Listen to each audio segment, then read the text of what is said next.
Why can't you use your common sense? Well, you know what? We all wish that common sense was as common as we would like it to be.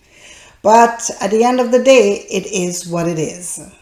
But let's move beyond wishing and let's talk about our children. We would like our children to have good common sense. So let's talk about how to help your child get common sense. I'm Donna Palmer, child development coach and parent. And in this session, I am going to help you. I'm going to give you 4 things that you can do that's going to get you on your way to helping your child develop common sense. But before we get started, how about you click the subscribe button and the bell so that every time we have a video that is helping you to deal with your child's challenging behaviors or learn something new, you will be first to notified. So let's quickly define what common sense is. Common sense is really the ability to make good judgments in everyday practical life situations. You know what? You see the mom is cooking at the stove and there's smoke coming out of the pot. Common sense will tell you that stove is hot and you shouldn't touch it. It's raining and you want to go outside. A common sense will tell you, you know what, maybe today is not a day for flip-flops. It might be a day to wear your rain boots. So common sense is really being able to evaluate your day-to-day activities, practical living, and make good judgments. Now, who am I to talk about common sense? Well, I think I am the best person to talk about common sense because at the time that I was raised in, the country that I was raised in Trinidad and under authoritarian parents, which leaves very little room for mistakes. So as a child growing up, everything was very practical. You know, there wasn't much toys, so everything that we played with was from our natural environment. We had a lot of chores to do. There was no one overseeing us in terms of our chores. We had a lot of trial and a lot of error, and we had to figure things out on our own. So growing up in that type of setting, I have really good problem-solving skills, and I'm able to make really good judgments when it comes to everyday practical living. And, you know, I've been a parent for the last 29 years. Today is my son's birthday, October 4th.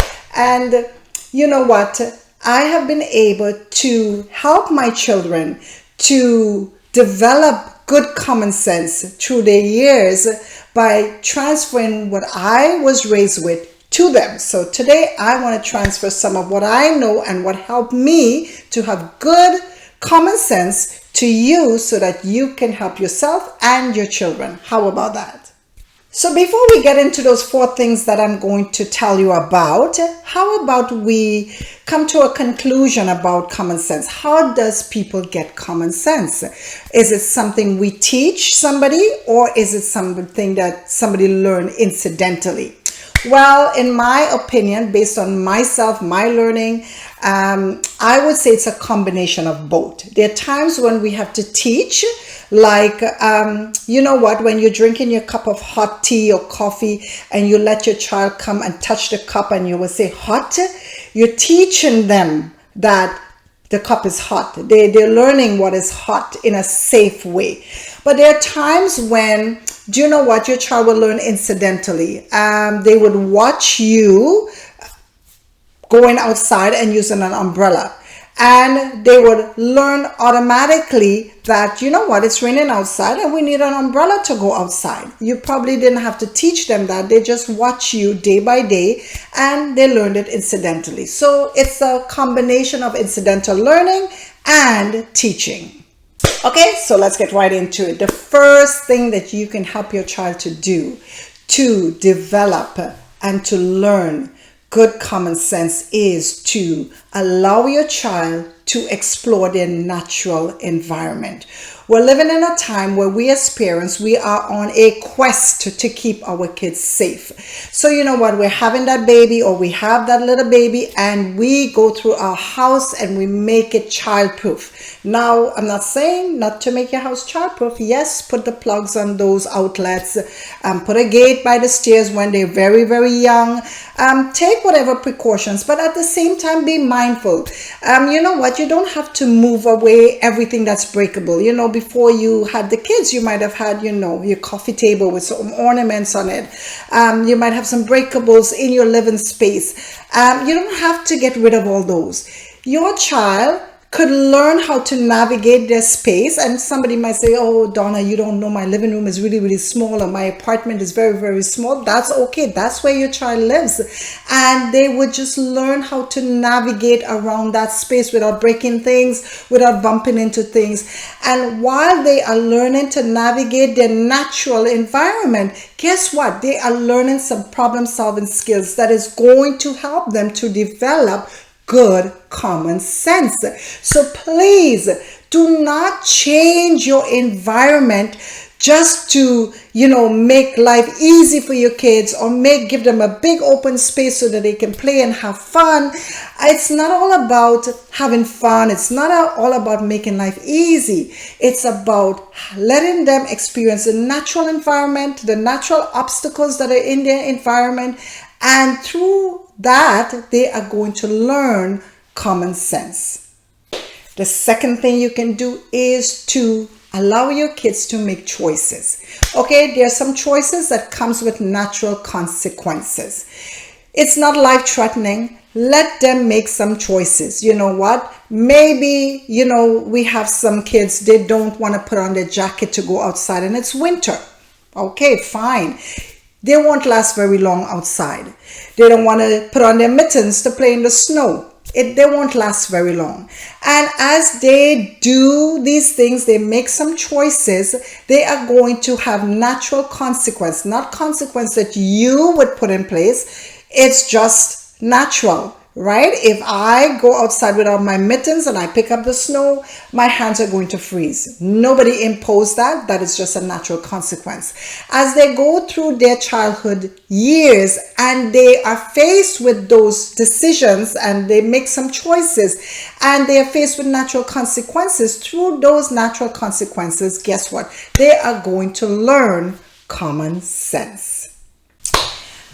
Now, the next thing you can do to help your child develop common sense is to allow them to be independent.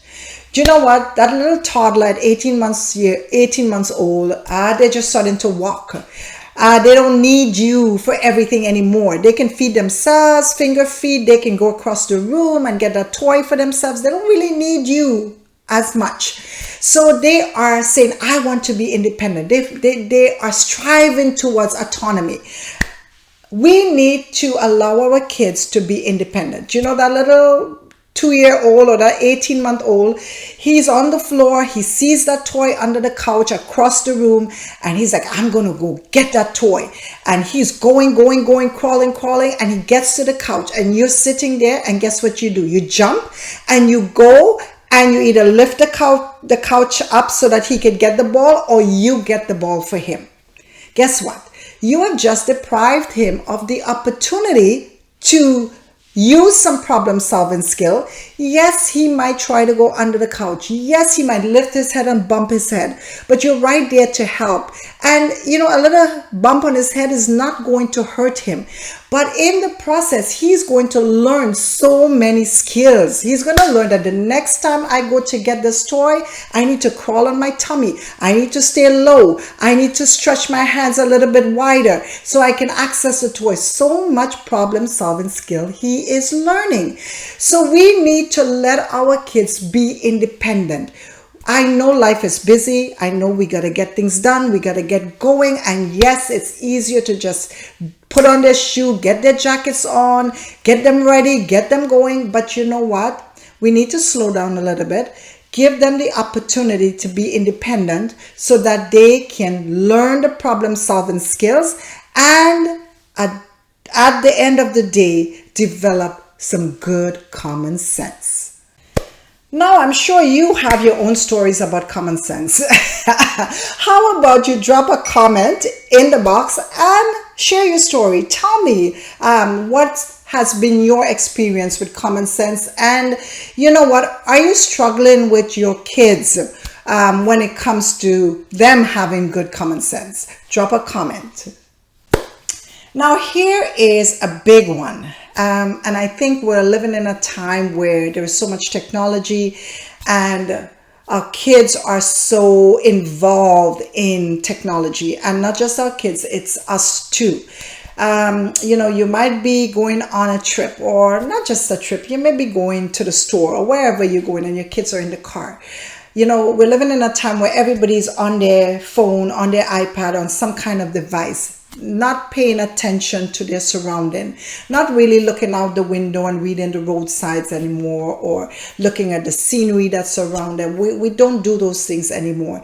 And that is really robbing our children of the ability to have an awareness of their environment, what is going on around them in their space, and what is going on with the people that is around them. So this is one that we really have to consciously teach our children. We need to teach our children about people's expression. There are a lot of nonverbal expression. I don't know about you, but I was raised on the look. When your parents looked at you, they didn't have to say anything, and you know exactly what they meant. Listen, there's nothing wrong with the look, okay? I use the look with my kids. There are times when I am in a crowd. We might be at church. I'm sitting at the front.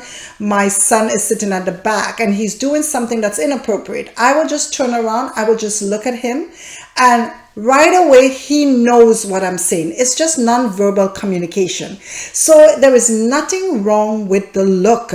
What our children need to understand is, what does these expressions mean? When there are times when people are not pleased with us, but we are clueless. We cannot read their body language. We cannot read their facial expression. And as a result, we cannot change our behavior to suit the situation. So in order for us to be able to be aware of our surroundings, the people that are in our surroundings, how people are feeling, how people are responding or reacting to us, that we could adjust ourselves accordingly, we need to really teach our kids, and we need to help our kids to be more aware of what is going on around them, and not to be on the screen all the time. So this is a really big one, because there are a lot of times, I see kids, they misbehaving, or they're using inappropriate behavior, and they're adults that are not pleased, but the kids cannot tell whether the adults are pleased or not.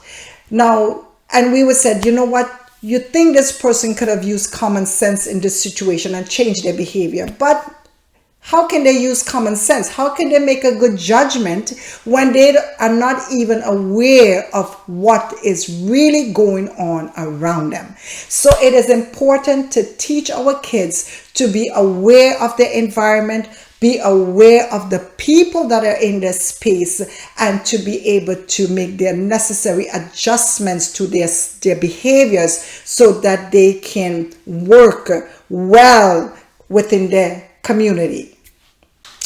So now you got it. You got the 4 things that you can do to help your child get some good common sense.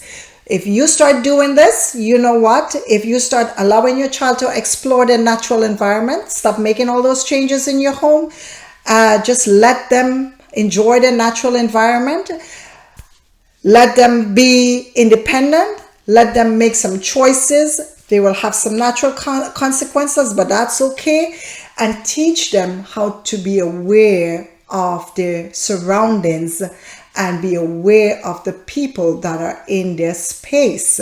Now, if you do these things, I bet you are going to see your child start blossoming with some good common sense. So how about you try some of these strategies and let us know how it's working for you.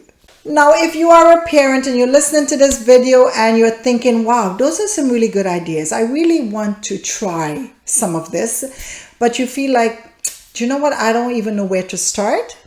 Guess what? We are here to help you. You can contact us at admin@parentingbeyondbehaviors.com.